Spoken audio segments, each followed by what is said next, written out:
you looking to renovate your lawn this year using compost? If you are, this is the video for you. Throughout history, men have always been drawn to grass. Whether it be in the park, a sports ground, or simply in your own garden, there's just something about those quintessential British stripes that makes you want them for yourself, not to mention getting one over on your neighbours. Follow Daniel on his lawn journeys in his step-by-step videos this year, whilst you create your own lawn journey, achieving that dream lawn you have always wanted with simple and easy to follow methods. The lawn you have always dreamed of is only a grass seed away. Now sit back and enjoy the video. Oh, and one more thing, if you want to subscribe, you know what to do. Right, so the main question you're all asking is, what is that yellow stripe down the middle there? That is where I've missed, and I've got two. I've missed twice there. Can you see? It must have been a little bit somewhere up with a sprayer or something. It's very uniform. I must have had like a little stone stuck in the nozzle, and it's just caused the spray to go awry. So we've got away with it for this far. Now we're going to scarify it and scalp it and get it all off. We'll not see it after that. Why are we doing what we're doing? We need to get rid of all this old top growth because we don't want to start the new growth growing on top of this old growth, because by the time we get to May, June, July, August especially, the lawn will be very spongy because we've not taken all this off, and all that new growth will be growing on top of that old growth. If you think about, you know, if it grows a centimetre a day at the height of the summer, you know, that's like 90 days. 90, that's almost like a metre's worth of growth. That's going to come on this. I know we're taking it off, but every time we do cut, we're leaving a little bit behind just because it is growing from the base as well. So that's why we do what we do. So today I'm going to scarify it, scalp it with the mower, very similar to what we did last August when we did the mid-season renovation. Hopefully going to get my cylinder up and running because I've stole a few parts from my donor one that I've got in my shed, and we should be able to get it up and running. If not, I might be able to get Howard's out. If not, it'll just be do it with the rotary again like we did at Peter's job yesterday. So let's go and going to go and try and fix my cylinder mower. What happened was I did get it going in the end, but what I forgot to tell you was the pull cord snapped as I was trying to get it started again. So what I've done is I've taken the pulley off my old one, which I can just transfer onto the new one, so that's an easy swap, and then we'll see if we can get it going. So wish me luck with that. So we're going to do that, and then we'll see you back around here when we start scarifying. So I'm just going to do something different today. I'm going to take all this top growth off and then scarify so I can get deeper in with the tines. Just had a go of fixing my cylinder and it failed, and I've pulled the pull cord that much that it's almost snapped that pull cord as well. So everything's going wrong. But we own up to these things on Daniel Hibbert Lawn Expert because it's all fun and games at the end of the day. One of the things when the career person has asked me why I wanted to do this job, it was because if you make a mistake or something goes wrong, it's not really that bad, is it? Because it's all nature and can repair itself and stuff. But that then goes on into the machines as well. It's not nature, but it can be easily repaired, and we can do other things. So not to worry. But still going to scarify it after we've done the hater cut, and then we'll probably go over again with the hater just to pick up anything we've left behind, and then we'll get on with the seeding and the top dressing with the compost. So we'll see you shortly.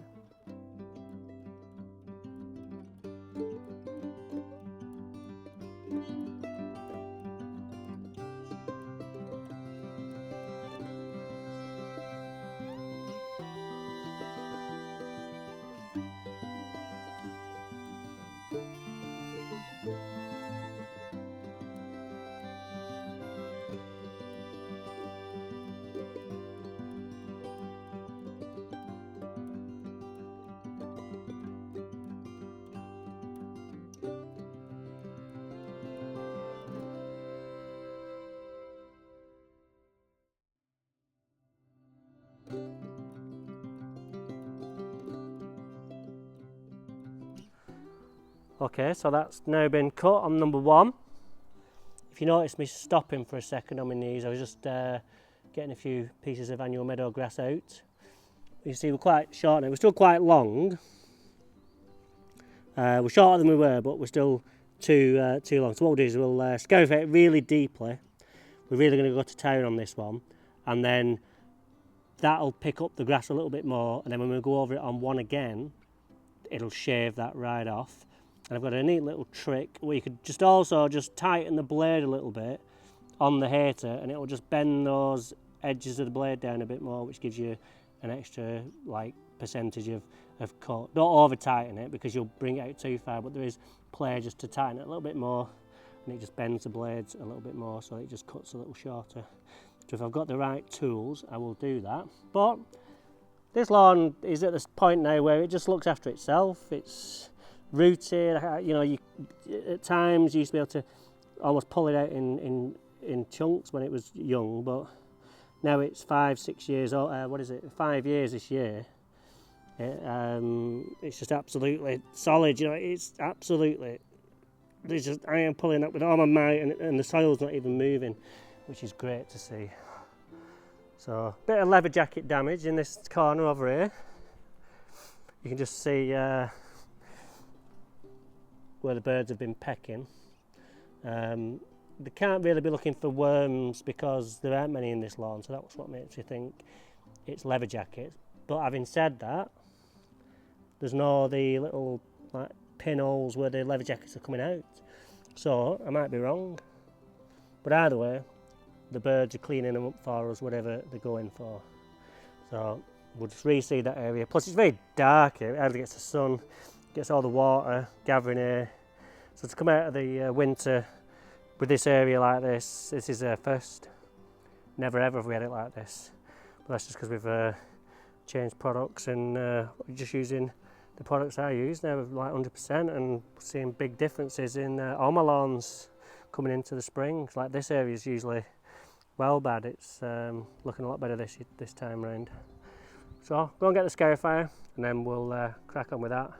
Like I said, we're going quite deep today, so close your eyes and try not to wince, but we know the lawn can take it, and it's good in the long run. We'll go and get that now.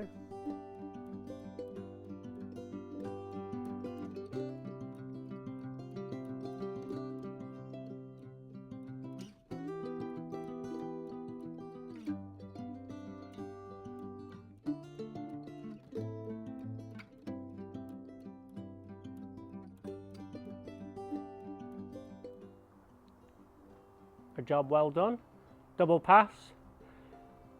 So we've gone really deep, got some nice grooves for the seed to fall into. So let's get this raked up, then we'll mow it again, and then we'll see where we are, and then see if we can seed and top dress after that.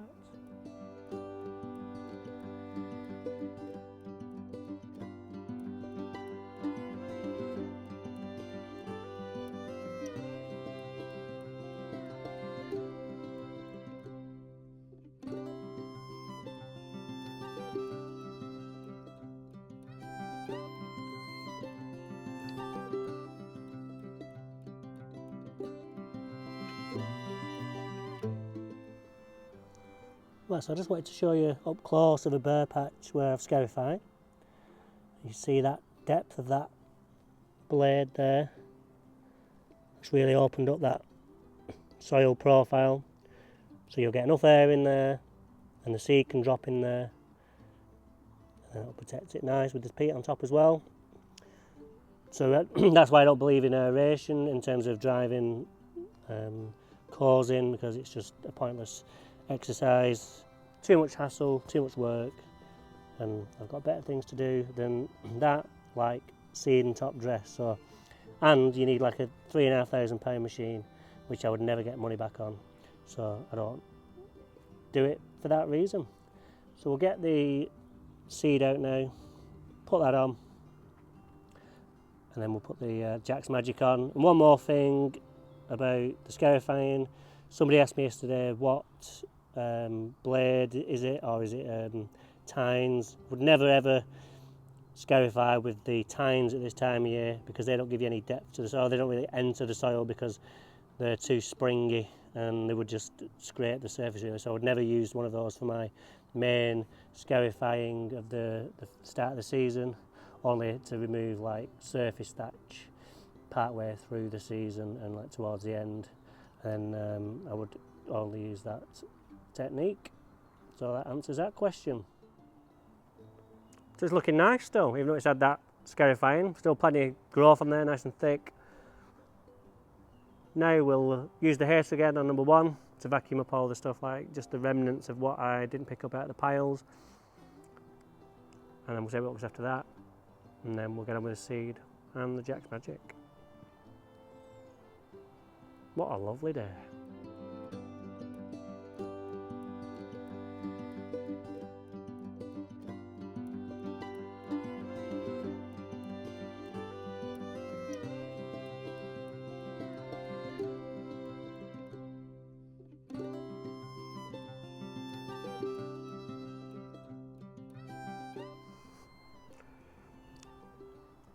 Well, look at that. Looks too good to top dress and oversee now, doesn't it? But it's got to be done. Still very bare. If you didn't have the funds available to seed and top dress, I think if you was just to feed this, it would come back to a very decent standard. But luckily, we do have the budget here, so we can do these things. And there's just a little bit of disease damage from the winter, which just needs filling in. So I'm going to overseed everything, because what I'm doing over the course of the next few years is, as you know, this was a Premier Pitch lawn, a Johnson's Premier Pitch, but Howard likes the lawn short. Now you can't go short with Premier Pitch. You know, 25s, well, you can go 20 if you want. I don't like that because it is a bit too short, but 25, 28 is good. Whereas the Barenbrug Extreme, you can go that little bit shorter. So we're kind of integrating that over the years. And I started that last year, and I think it proved worth doing. So I'm going to do it again this year. And also for the reason that I can't get it, and it's not like I can't get it anywhere, but it's very difficult to get hold of when I've not got any reps who I deal with who supply Johnson's.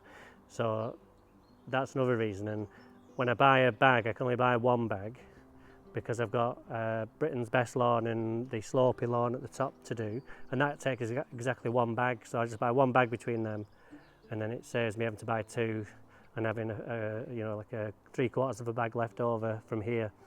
So as much as I like, you know, I don't like spending customers' money. They ask me to because they rang me, but I do like to, you know, don't take the mick and just because they've got the money, spend it. You've still got to look after it for them to show that you care in that respect as well, and that, you know, money doesn't grow on trees for everybody.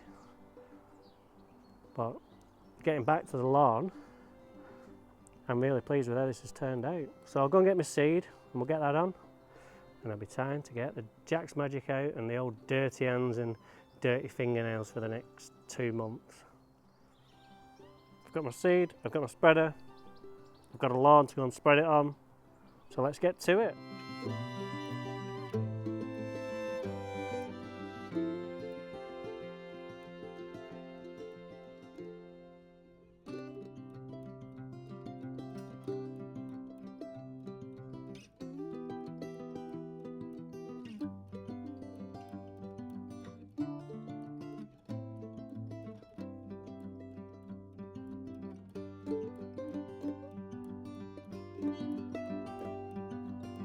So we put our seed down, ready to top dress, using the Jack's Magic compost. Again, I'll need a brush today. Use a rake if you want, because that has a pushing and pulling action, and you need a soil rake, or when I use like my landscaper's rake that I use for spreading the root zone when I'm doing those landscaping jobs. A leaf rake's no good because that only has a pulling action, whereas with this you need a push and a pull action. So the brush again comes in handy, but you don't do that right until the end. Might show you what I do as I'm going, just for the purpose of the task, but generally I just tip that out in areas where it needs it. I don't tip the whole bag out in a pile and then spread it around. I've only got enough to do the whole garden, and I might run out, who knows, I don't know if I've brought enough, so I'm going to do it just by throwing it out and being very less liberal with it at first, and then if I can top up with the bags I've got left over, I will do. So what I don't want to do is run out, so I'm just going to take my time. So just open it up, it's not very heavy, open it up, and then I'll literally just spread it like that. And you don't, to be honest with you, I've done jobs where I've not even bothered going over it with a brush, to be honest, because I've done a good job of spreading it out. But I will do here just to show you, because you do still get a bit of, you get the little piles where you're tipping out of the bag like that, you get piles building up, so you need to keep those down by brushing them away. So just keep doing this. Be a sad end when Jack departs. Jack, I wonder how old he'd be, Jack, now, if he was a real person. I think he'd be like a granddad type figure. He sounds like a granddad. Don't even know, the best kind of products, the ones that I have like maybe a picture of a granddad on. You kind of trust those more than things that had a picture on as maybe somebody younger like myself, you know. But one day that picture on my bottles and stuff, I'll be maybe a granddad and I'll be trusted then, who knows. But so I'll just show you that. So I won't do the whole bag because I'll have to prattle on a bit longer, and I'm already boring myself. So let's get it over and done. And we would just gently brush it out, just like I said, just get rid of those little humps that we left behind. And then what you don't want to do really is then stand on it after you've been on it. Just work back on yourself, and you find there's a few little bits of peat, like fibres that are on there, but they break down. But if you had a rake as well, what I did last year is I put it on like this, brushed it around.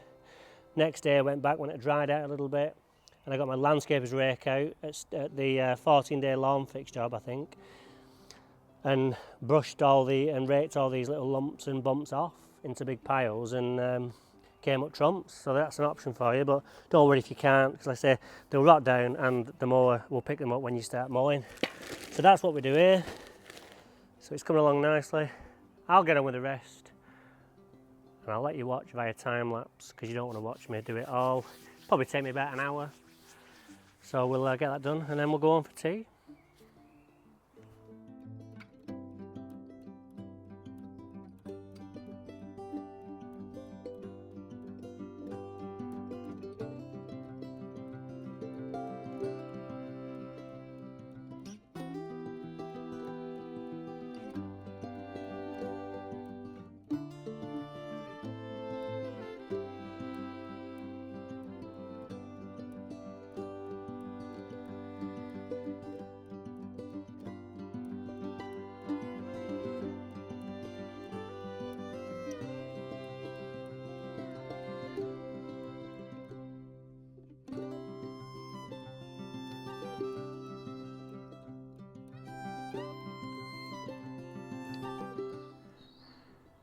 So we're looking very nice and dandy, as they would say in the States. That's done. Used the whole 10 bags. I had plenty, well, not plenty, but I had 2 left over, which then I did off camera because I'd filled in the lawn, and I just went over some areas where I feel I was a little light. Worst bit now is that I've got to go over with the brush. Bad on the thighs, that, get the thigh burn going. Good if you want to tone your thighs up, bad if you've got a sore hip and you just want to go home because you're not feeling 100%, which like is me. So we've got to do it, because what we're not looking to do is, if one tip you can take away from today when doing this kind of work, especially with compost or topsoil, is that you don't want to smother the lawn. If you just put too much on, the grass can actually struggle to get through. So we're looking just to alleviate this in some of the areas where it is a little bit, like down there for example. You can just see that where I've stood on it. If I left it like that, the grass wouldn't be able to get through that. So it's important to break that up, put the brush through it, and don't walk on it after you've been on it. And then we'll water it, and then the nature can start breaking it down and the grass can start coming through. So we'll get that done and then we'll go home and watch the Grand Prix qualifying.